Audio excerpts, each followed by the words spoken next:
On today's World Insight, at China's annual political season, clarity in foreign policy. In the words of Chinese State Councilor, Foreign Minister Wang Yi, he also announced China's humanitarian aid to Ukraine.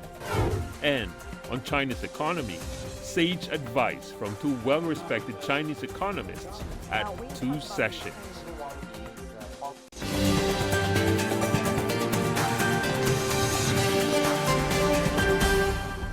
Hello, I'm Tian Wei, and this is World Insight. We begin with China's annual political season, the two sessions. Chinese State Councilor Foreign Minister Wang Yi at his annual media conference Monday afternoon made clear China's position on the ever-evolving Russia-Ukraine conflict. He reiterated China's policy of encouraging the two sides, Russia and Ukraine, to have direct dialogue and negotiation. He said China is keeping a constructive role in the ongoing Ukraine crisis to mediate alongside the international community when necessary. He also briefed the media about China's latest decision to provide support in easing the humanitarian crisis in the region. 一是人道主义行动必须遵守中立、公正原则。 First, make sure that humanitarian operations abide by the principles of neutrality and impartiality and avoid politicizing humanitarian issues. Second, give full attention to displaced persons in and from Ukraine and provide them with proper shelter.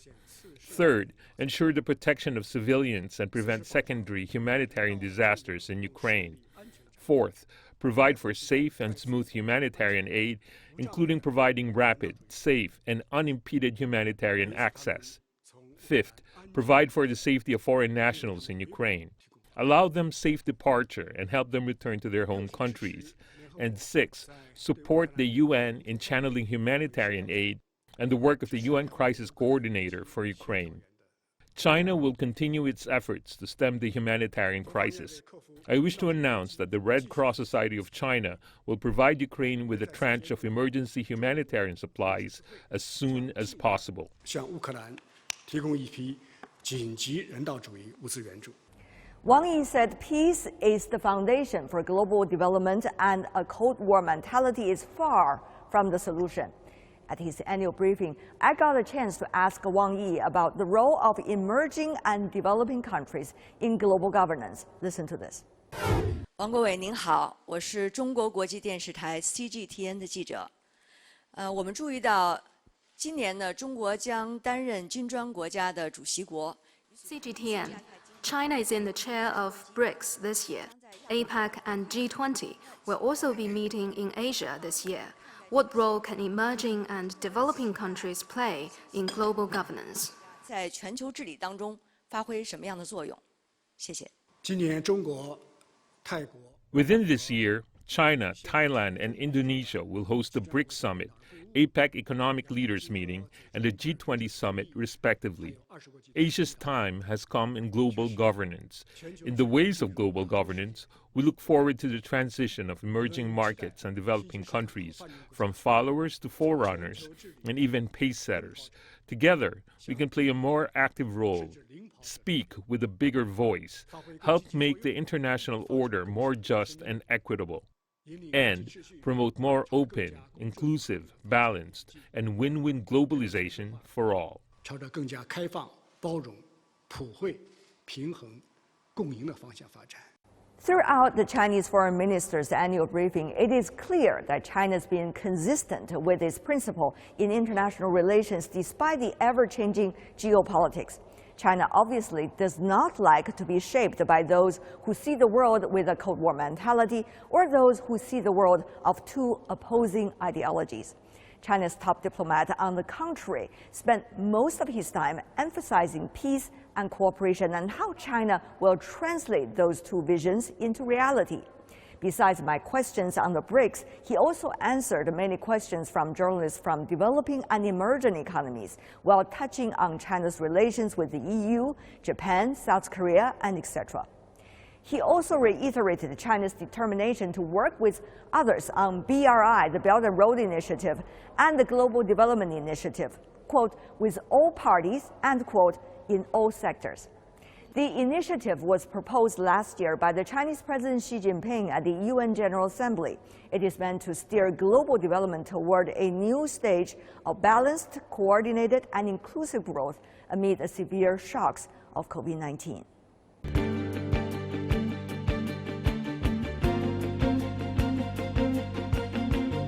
Join me on Weigh In 2 Sessions. You're watching World Insight with me, Tian Wei. Coming up, sage advice from two well-respected Chinese economists at the 2 sessions about the GDP and China's future economic growth.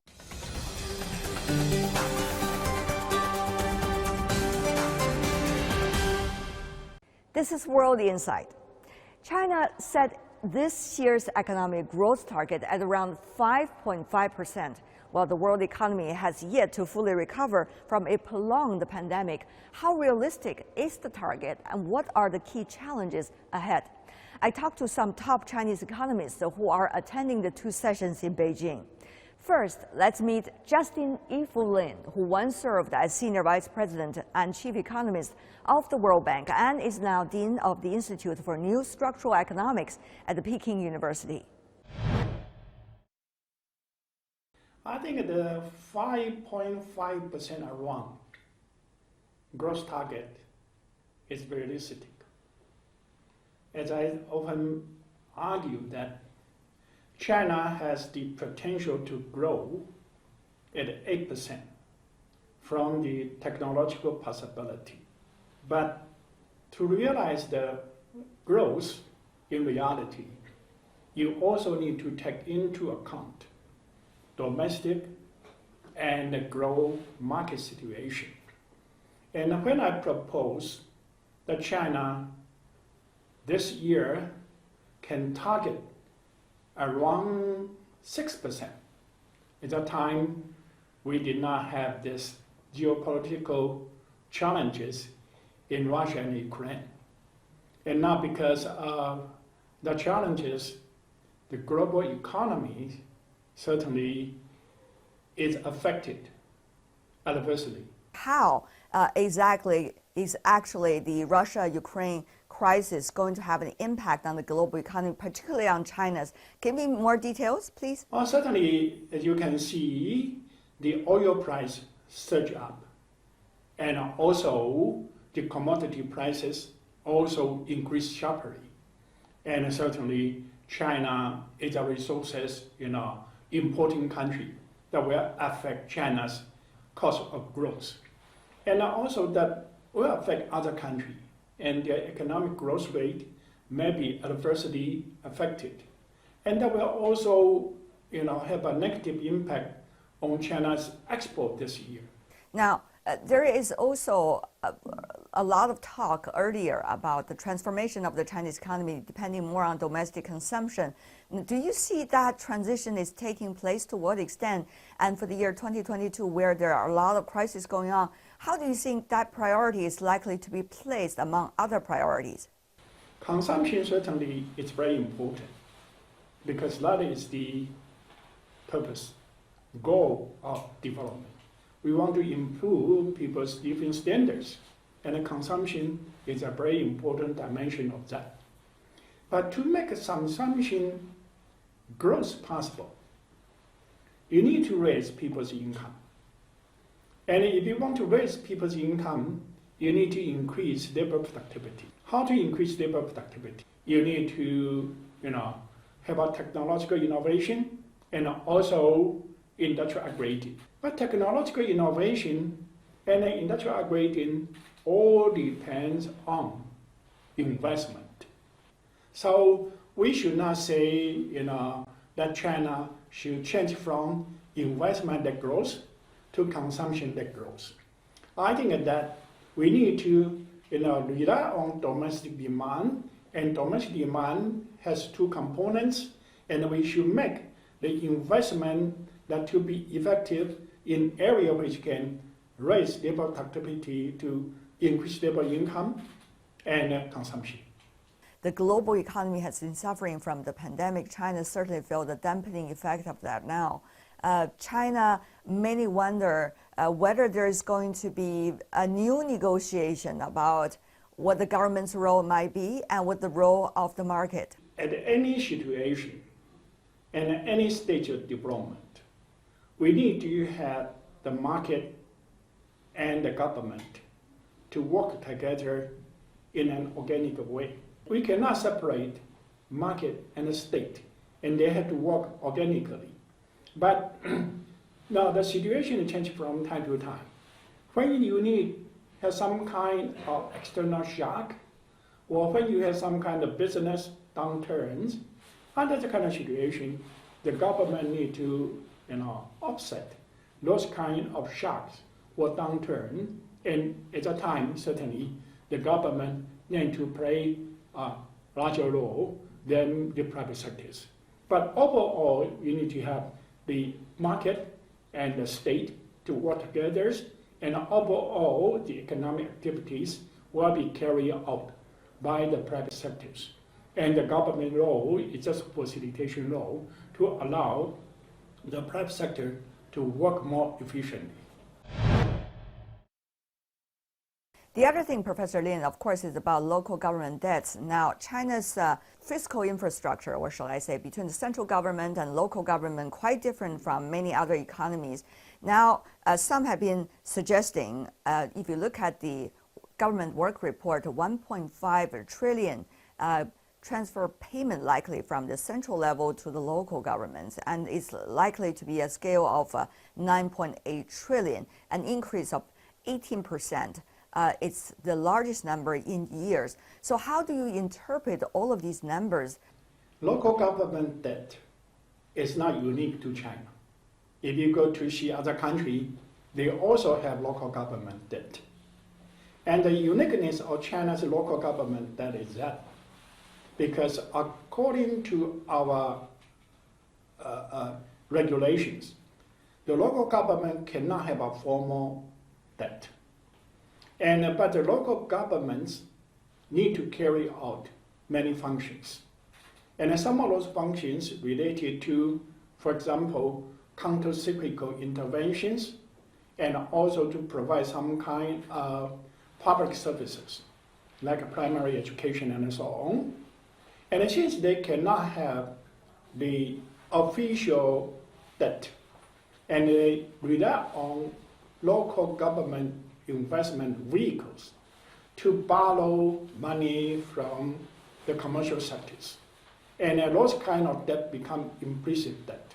So the uniqueness of China's local government debt is that the debt is in the form of implicit liability for the local government. But they are performing the government functions. And with that understanding, I think many of the local government's functions, they should have the financial support. Since they cannot have the official debt, and under that kind of situation, to increase the central government transfer to local government to cover the cost for those kind of local government services. And those kind of services, because they have the national implication, they should be covered by the tax, and especially central government tax revenue. So I think that this year it moves in the right direction. But I think the best way to serve the local government, to solve the local government issue is that we should carefully study what kind of functions performed by the local government. In fact, they perform those kind of functions on behalf of the central government. Those kind of activities should be covered by the central government tax revenue instead of by the local government implicit debt. That's one thing. And secondly, local government invest in areas which are long-term investment, like infrastructure. And it's a one-time large investment. And to make those kind of investment possible, certainly you will incur the debt when you make the investment, and pay back that in the future, either by tax revenue or by the revenues from the services of those kind of investment. And with that, you should allow local government to have the deficit. And we need to change regulation. I think in the future, we should change our regulation. Allow the local government to have the debt, and so they can issue local government bond to cover the long-term investment which is needed for the local development or local government service to the people. You heard from the finance minister, Liu Kun, right after the National People's Congress government work report. He's been talking about, there's more, of course, funds coming from the central government for local governments and for key projects. However, he also mentioned the allocation of that has to be accurate because money is very important right now at a time when the global economy is not doing that well. How do you see that, Professor Lin, that so-called accurate allocation of funds from the central level to the local level? How is that likely being done? What is the process like in China? Well, certainly that, it's a project basis. The local governments would have to propose what kind of project they want to do, and then we need to, evaluate the project according to, the reliability, according to the payback schedule as I just discussed. But here that, this is one way to avoid the local government's wrongdoing, but at the same time, it also opens up some kind of way for the rent seeking and so on. I think that certainly, it's not a blank check that local government can sign and to borrow. They need to have some kind of process to be approved by the local Congress, and so also in this process they need to have careful evaluation of the purpose of those kind of debt, and also need to carefully study what kind of arrangement you're going to pay back those kind of debt. And you're watching World Insight. Coming up, still on China's economy, I saw the frank economic forecast of Professor Li Daokui on inflation and other looming headwinds that China has to weather. Stay tuned. Welcome back. This is World Insight with me, Tian Wei. China's 5.5% GDP growth rate target is the talk of the town and probably of the world. While China is working hard for it, will China be able to restructure its economy to a more consumption-based economy?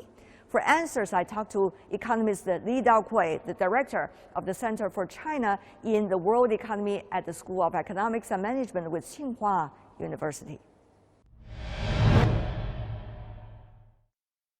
This year, at least there are two uncertainties. Number one is the COVID. The COVID is still with us.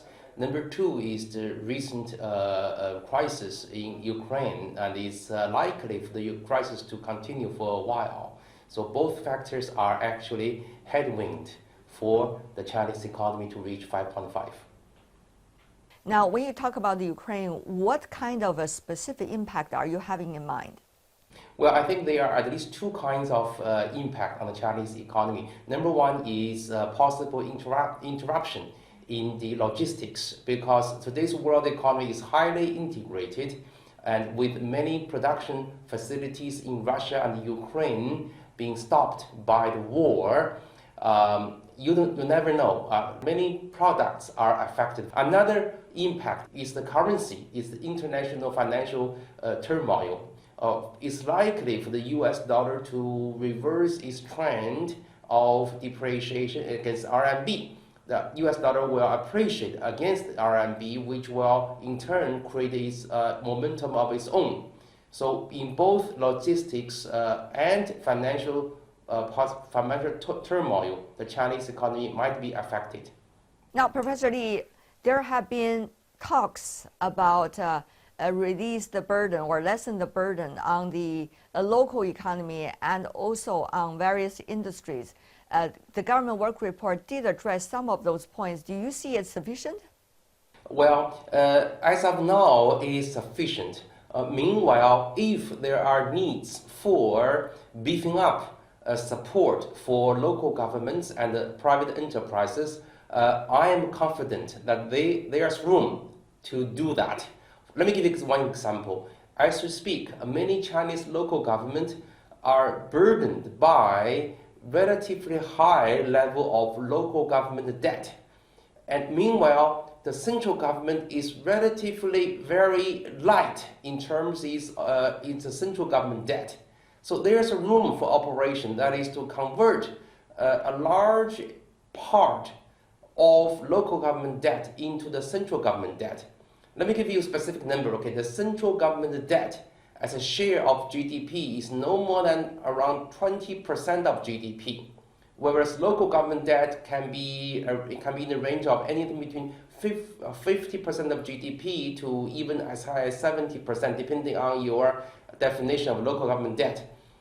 So the number to keep in mind is that the level of central government debt is very low, one of the lowest in the world, only 20%. So there's a room for a swap operation to convert or to transform local debt into central government debt. The central government has enough credibility worldwide to issue more debt. Even the central government could help the local government in terms of the debt and release more responsibility to the local level. There is still the issue about whether measures have been taken in order to bring more vitality to the economy, to lessen the burdens of industries and enterprises. Do you think these cutting fees being mentioned once again in the work report managed to deal with some problems? I think the principles conveyed in the work report already imply potential and more policies than what have been specified in the work report. For example, when there are needs, the tax rates on private enterprises can also be further reduced. And also there's room to further clarify central government support for private enterprises. Many private enterprises, especially their owners, the entrepreneurs, are rather anxious nowadays. They worry about potential new policies adversely affecting private enterprises.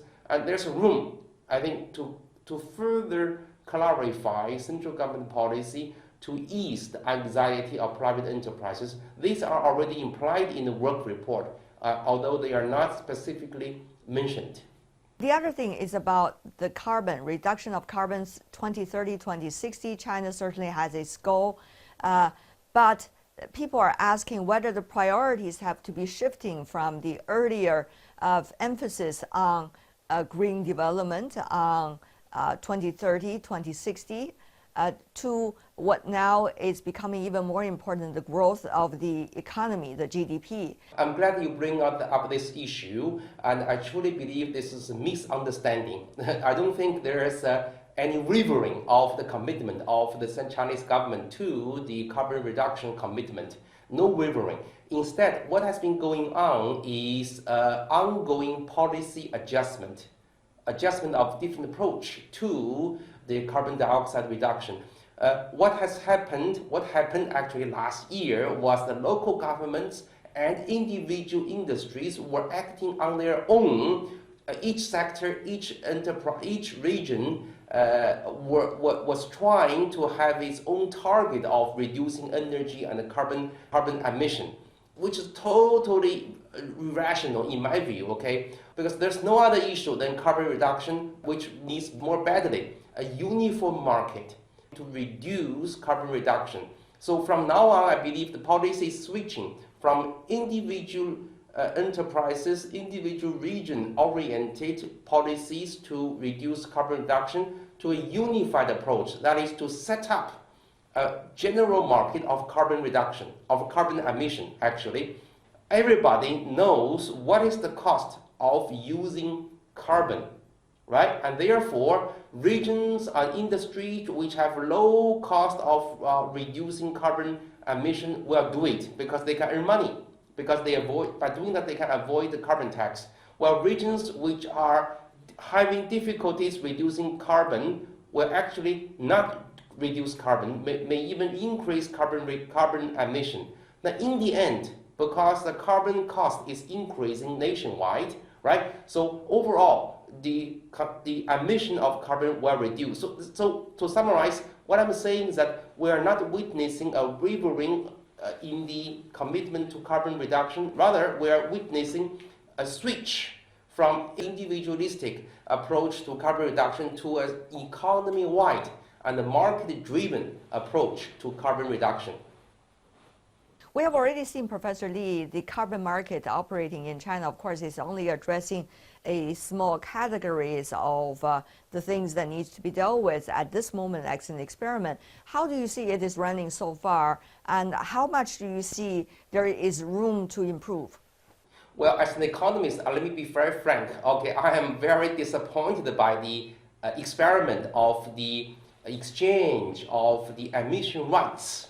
Right? China started last July. Why I'm disappointed? Because first of all, the number of participants in that exchange of carbon emission rights is very limited. So the market is very thin in our professional language, very thin. Okay. Second, the price of carbon emission in that market is very low. How low? It is about 10% of the price of European carbon emission. And why is very low? Because the number of people participating in the market is very low, and people don't take it seriously. So my proposal is to supplement or even substitute this carbon exchange market of emission rights by a uniform carbon tax, which is initially collected at the source of carbon. For example, coal mines and crude oil and oil fields and natural gas importers. And then let this tax gradually transmit itself to downstream sectors. Right? So as we all know, if you levy tax at the source of production, the burden of tax will travel to finally step by step to the consumers. So therefore, this carbon tax approach, I strongly argue, is much better than the experiment of the exchange of the emission rights, which started last July. And of course, there is also a carbon tax likely to be exercised elsewhere in the world, so this could be an interesting experiment internally. Exactly. So I strongly argue that China should take a lead in the world by levying a carbon tax. Initially, the carbon tax rate might be very low. However, Chinese government should announce a timetable of gradually increasing the carbon tax rates. And therefore, this provides a guide to investment for the reduction of carbon emission in the future. And with that, we're coming to the end of today's World Insight. On behalf of my teams at the two sessions and in our Beijing headquarters, thanks for being with us. And I'll see you tomorrow.